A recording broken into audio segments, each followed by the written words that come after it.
เข้มขาวว้าว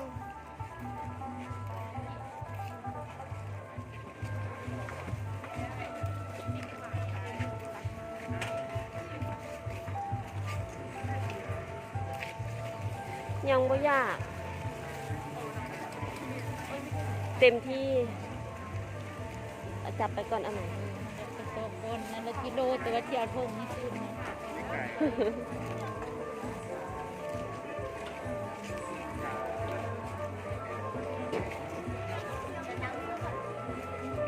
ว้าวว้าวมีคนถ่ายรูปเลยเด้อไปเนาะไป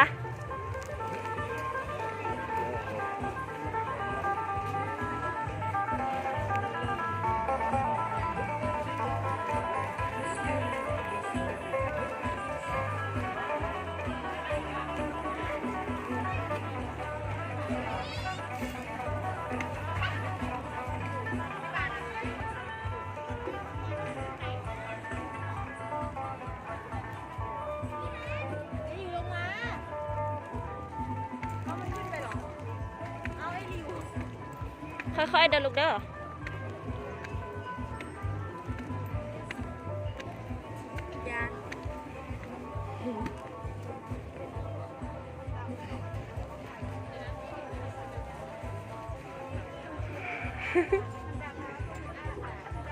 ยับขึ้นมาลูกว้าว